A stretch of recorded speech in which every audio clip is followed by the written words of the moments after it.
जल ही जीवन है। ये लाइन बचपन से आपने सुनी होगी, लेकिन अब जल ही सबसे बड़ी चुनौती बन चुका है। मध्य प्रदेश के इंदौर के बाद अब उज्जैन में क्या जल संकट दस्तक देने जा रहा है? क्यों उज्जैन में पानी को लेकर गली गली चेतावनी दी जा रही है? गुजरात में चेतावनी देने का मौका तक क्यों नहीं मिल सका? गुजरात में 104 बच्चों की जिंदगी पर कैसे बनाई है? इंदौर में पानी पर अभी हंगामा क्यों मचा हुआ है? सब कुछ देखिए जल संकट पर ये रिपोर्ट। गुजरात के गांधीनगर में जहरीला पानी पीने से 104 बच्चे अस्पताल में भर्ती। 24 કલાક સુધી તમે પાણી પીવો આ પાણી પીવાનું, આ પાણી ઉકાળીને લેવાનું, તો એક હાંડો ગરમ જ કરી નાખો, ઉકાળી પાણી ઉકાળવાનું 1 लीटर। मध्य प्रदेश के इंदौर में 11 दिन बाद भी पानी की सप्लाई ठप है।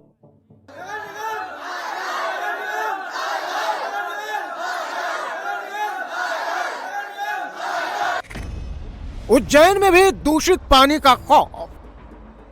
नगर निगम द्वारा आम नागरिकों को सूचित किया जाता है कि वर्तमान में कुछ क्षेत्रों में पेयजल के दूषित होने की संभावना पाई गई है।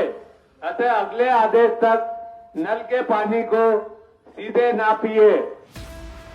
इंदौर वाला डर अब गुजरात पहुंच गया है। इंदौर में जहरीला पानी पीने से जो हुआ वही गुजरात के गांधीनगर में हुआ है। मरीजों से गांधीनगर के सिविल अस्पताल का पीडियाट्रिक विभाग फुल हो गया है। उल्टी, दस्त, पेट दर्द, बुखार की शिकायत लेकर लोग अस्पताल पहुंच रहे हैं। बीते 48 घंटे में इतने मरीज अस्पताल पहुंच गए कि उनके इलाज के लिए डॉक्टरों की कमी हो गई। मरीजों का इलाज करने के लिए अस्पताल प्रशासन को आनन फानन में दूसरी जगह पर दूसरे अस्पतालों में तैनात डॉक्टरों को डेपुटेशन पर बुलाना पड़ा। गांधीनगर में दूषित पानी का शिकार बच्चे हुए हैं। ये गांधीनगर का सिविल अस्पताल है और यहाँ पर कोई भी बेड खाली नहीं है। हर बेड पर मरीज यानी बच्चे मौजूद हैं जो उल्टी, दस्त, पेट दर्द और फीवर की शिकायत के बाद अस्पताल आए और फिर इन्हें भर्ती करना पड़ा। बैक्टीरिया वाला दूषित पानी पीने से गांधीनगर में अभी तक 104 बच्चे अस्पताल में भर्ती हैं। इनमें से 94 बच्चे टाइफाइड के शिकार हैं। लास्ट 3 डेज से इंक्रीज हुए हैं। अभी 104 पेशेंट है। ऑल पेशेंट्स आर इम्प्रूविंग और स्टेबल कंडीशन है सब पेशेंट्स की। ये पेशेंट जो है ये पिछले 3 दिनों में बढ़े हैं आप? हाँ, यस, 3 दिन में थोड़े तकलीफें क्या बता रहे हैं? क्या पेशेंट के सिम्टम्स में हाई ग्रेड फीवर है अभी उनको, किसी को एब्डोमिनल पेन है विथ वॉमिटिंग एंड डायरिया। ज़्यादातर हाई ग्रेड फीवर के पेशेंट हैं और भी स्टेबल है। ये सारे कंफर्म केसेस हैं टाइफाइड के? नहीं, सारे कंफर्म केसेस नहीं है। 97 कंफर्म है, बाकी के 14 पेशेंट्स के अभी भेजे हुए हैं सैंपल, पर सस्पेक्ट, क्लिनिकली सस्पेक्टेड टाइफाइड। अब टाइफाइड होता कैसे है ये भी जान लीजिए। साल्मोनेला टाइफी बैक्टीरिया से होता है जो दूषित खाना, पानी या इन्फेक्टेड लोगों के संपर्क से फैलता है, खासकर सीवेज के कारण। और 16 साल तक के बच्चों को ये बहुत ही तेजी से अपनी चपेट में लेता है। और गांधीनगर में सबसे ज्यादा बीमार भी बच्चे ही हैं जो टाइफाइड के शिकार हैं। इनमें से ज्यादातर बच्चों के हाथ में ड्रिप लगी है। उल्टी, दस्त को रोकने के लिए सलाइन चढ़ानी पड़ी है। जहरीले बैक्टीरिया वाले पानी की चपेट में कई ऐसे बच्चे आए हैं जिनकी उम्र 5 साल से भी कम है, जो अपनी परेशानी को बोलकर ठीक से बता भी नहीं सकते हैं। एक सेक्टर 2 में से एक पेशेंट आया है और एक बोरिज का में वहाँ से है। बाकी मैक्सिमम पेशेंट्स आदिवाड़ा और सेक्टर 24 में से। ये कह रहे हैं कि 3 दिन से आ रहे हैं और करीब करीब 1 हफ्ते तक इस तरह का ट्रेंड चलेगा। 1 वीक तक ये ट्रेंड चलेगा, फिर डिक्लाइन हो जाएंगे। तो इस वक्त जो पेशेंट्स हैं उनकी कंडीशन क्या है? सारे पेशेंट स्टेबल है अभी और अच्छी कंडीशन है। Period round the clock doctors की टीम कर दी है हम लोगों ने। तो कोई क्रिटिकल नहीं है इस वक्त? नहीं, क्रिटिकल नहीं है। जो बच्चे दूषित पानी पीने से बीमार हुए हैं इनमें से ज्यादातर गांधीनगर के सेक्टर 24, सेक्टर 26, सेक्टर 28 और आदिवाड़ा क्षेत्र के रहने वाले हैं। सबसे ज्यादा मरीज आदिवाड़ा इलाके के रहने वाले हैं।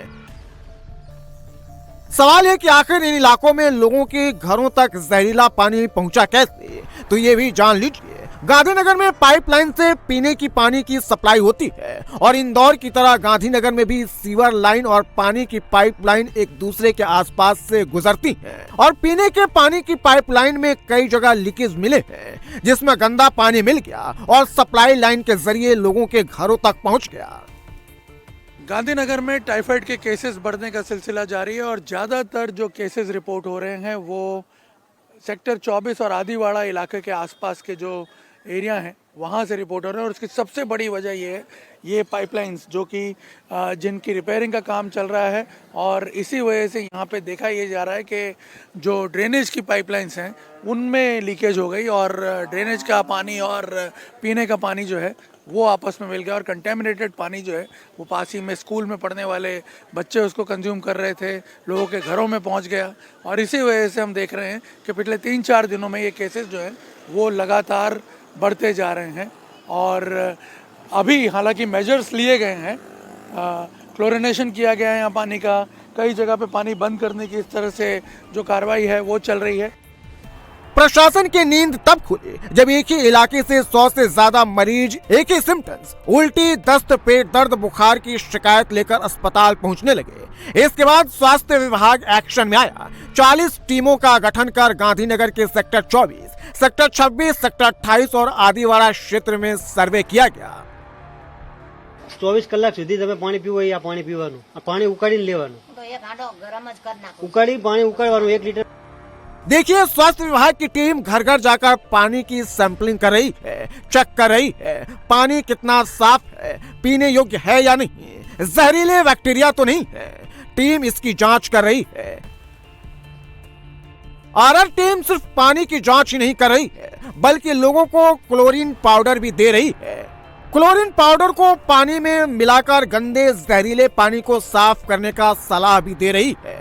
पानी को गर्म करके पीने को कह रही है। क्लोरीन पाउडर पानी को साफ करता है, इससे पानी में मौजूद बैक्टीरिया, वायरस और दूसरे सूक्ष्मजीव कीटाणु मर जाते हैं। इसके बाद पानी पीने योग्य हो जाता है। इसका इस्तेमाल सीवेज वाटर ट्रीटमेंट के लिए भी किया जाता है। वहीं गांधीनगर में दूषित पानी पीने की खबर जैसे ही सरकार तक पहुंची, उप मुख्यमंत्री हर्ष सांघवी गांधीनगर सिविल अस्पताल पहुंच गए हालात का जायजा लेने। केंद्रीय गृह मंत्री अमित शाह भी एक्शन में आ गए और 3 जनवरी को करीब 3 बार जिलाधिकारी से फोन पर बात कर अपडेट लिया। गुजरात में जहरीले पानी को लेकर सतर्कता बरती जा रही है ताकि इंदौर जैसा हादसा न हो जाए। तो इंदौर में अभी तक पाइपलाइन से लोगों के घरों तक पीने वाले पानी की सप्लाई शुरू नहीं हो पाई है। लोग प्यासे रहने को मजबूर हो गए हैं। प्रशासन टैंकर से पानी की सप्लाई का दावा कर रहा है, लेकिन घंटों इंतजार के बाद भी टैंकर सभी इलाकों में नहीं पहुंच पा रहे हैं। खाना बनाने लायक पानी तो छोड़िए, पीने तक का पानी लोगों के घरों में नहीं है। लोग खाली ड्रम लेकर पानी का इंतजार कर रहे हैं, लेकिन पानी का टैंकर कब आएगा कुछ नहीं पता।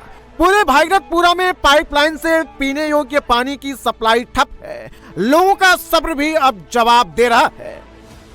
नगर निगम हाय हाय करते ये है भागीरथपुरा मोहल्ले के निवासी, जिन्हें साफ तौर पर दर्द ये है, ये जानते हैं कि भागीरथपुरा में अब भी पानी नहीं, जहर बह रहा है और उसकी वजह भी नगर निगम है अब तक उस सोर्स का पता, उस लीकेज का पता नहीं लगा पाया है कि दरअसल नर्मदा पाइपलाइन में सीवेज का पानी मिलने के चलते दूषित हुआ है, कहां कहां लीकेज पॉइंट है। यही वजह है कि यहाँ की 69 जो सरकारी बोरिंग्स हैं उन्हें बंद कर दिया गया है और अब यहाँ के 40,000 से ज्यादा रहवासी पानी के टैंकर के भरोसे हैं या खुद अपने पैसों से केन ले रहे हैं। यही वजह है कि यहाँ पर नाराजगी साफ तौर पर दिखाई दे रही है और नगर निगम के विरोध के नारे यहाँ पर लगते हुए आपको दिखा रहे।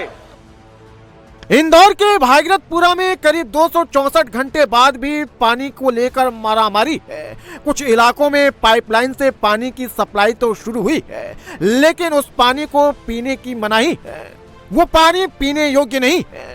प्रशासन सिर्फ घर की साफ सफाई और दूसरे कामों के लिए पानी की सप्लाई कर रहा है। कुछ इलाकों में बोरिंग से पानी की सप्लाई होती थी, लेकिन अब उन इलाकों में बोरिंग को भी बंद कर दिया गया है। क्या दिक्कतें हैं यहाँ पानी की समस्या है, पानी से बहुत परेशानी आ रही है, पानी गंदा आ रहा है हमारे यहाँ। अच्छा, तो ये बोरिंग का जो पानी आ रहा था वो भी बंद कर दिया। बंद कर दिया और बोरिंग उस कोने पे है तो वहाँ पे यहाँ तक सप्लाई पानी नहीं आ पाता, इसलिए हम लोगों को यहाँ साल भर से ऐसे ही पानी आ रहा है। ड्रेनेज का पानी, गंदा पानी आ रहा है, वो पूरा पानी बदबू मार रहा है। पानी पीने योग्य है ही नहीं, जानवरों जैसा व्यवहार हो रहा है यहाँ पर पूरा। बीमार हुए हैं कुछ लोग, हमारी लड़की खुद भर्ती होके आई और क्या हुआ था उसे? उल्टी दस्त सर्दी खांसी जुकाम सबको ही हुआ। पानी का टैंकर आ रहा है, ये टैंकर अभी आया नहीं है। सर आज जो बोरिंग का वाल खराब हुआ था उसका भी बोल रहे हैं पैसे ले आए। हम पैसे उगा के हमारी पार्षद हम ठीक करते हैं। जब जब हमने बोरिंग का नल सही करवाया, अब ये बोरिंग बंद कर दिया पूरी तरीके से यहाँ का। पानी नहीं आया, बोरिंग बंद है। अगर सर इस बोरिंग में जरा सी भी खराबी होती है ना तो चंदा लेके उसे ठीक किया जाता है। ये बोलते हैं ये गवर्नमेंट का काम नहीं है। अभी भी 300 रुपए दिए गए सर, पानी नहीं आया। स्टार्टर भी खराब होता है उसको भी पैसा पानी ले लेके बेहतर रहे सर। हाँ, पानी आया नहीं। वो बोला जाता है तो वो स्वयं बोलते हैं कि भैया ये हमारा काम नहीं है, आप खुद चंदा करो, आप खुद मेंटेनेंस करो, सिर्फ हम बिजली का बिल भर सकते हैं इसका। आरओ का मेरे पेट में अभी ये सूजन चढ़ी है, खिंचाव हुई है, तो पूरा टाइट हो रही है। अच्छा, ये तो अस्पताल गए कि नहीं? तो अभी जाऊंगा ना, पानी का आरओ का तो ला दूं, मटके में पानी तो है ही नहीं, पीने का ही पानी। मेरे पति को भी बुखार आया था, उनकी भी तबीयत खराब चल रहा, हॉस्पिटल गई हूँ, दवाई लेके सर्दी खांसी लूज मोशन अब थोड़ा हाँ 2-4 दिन से उल्टी हो रही है। थोड़ा हुआ। मेरे पति भी जितने लोग हैं सबको ये उल्टी दस्त हुआ, समस्या सबको हो रही है। वो है हॉस्पिटल। सभी ट्रीटमेंट सबने दवाई ली है। ट्रीटमेंट लेके ही सब घर लोग आए हैं, सब लोग दवाई के करवा के आए नहीं, सब ट्रीटमेंट करा के आए नहीं। सप्लाई लाइन में जहरीले बैक्टीरिया के घुलने के बाद ही भागीरथपुरा में अभी तक 15 लोगों की जान जा चुकी है, जबकि 2000 से ज्यादा लोग प्रभावित हैं। भागीरथपुरा में कोई भी ऐसा घर नहीं है, हर परिवार में कोई ना कोई शख्स अस्पताल का चक्कर लगा चुका है, दूषित पानी की चपेट में आ चुका है। ये आरओ का पानी आ रहा है, इससे पी रहे, खाना भी इससे बना रहे, पी भी इससे रहे, और नहीं पियेंगे तो फिर पानी पे भरोसा नहीं है कि नगर निगम का? भरोसा ही नहीं। 8 टैंकर भेजा। ऐसी बात करो, आप लोग सबसे स्वच्छ शहर है ये। 300 रुपए लेते हैं। अच्छा शहर है, सफाई भी 1 नंबर, सब कुछ अच्छा नंबर, पर भागेरा ने सबको मार दिया। 15 मिनट में से बोलते हैं 10 मिनट पानी ढोल दो, उसके बाद 5 मिनट अच्छा आएगा पानी। मार दिया, उसको पता था कि भैया ऐसा है। ये पानी के बारे, ये वाटर लेके आ रहे। 3 दिन भर्ती रह के आई हूँ। अच्छा, 3 दिन भर्ती रही? हाँ, 3 दिन भर्ती रही। क्या हुआ था? पानी मेरे को उल्टी दस्त, पानी का पानी निकला, दस्त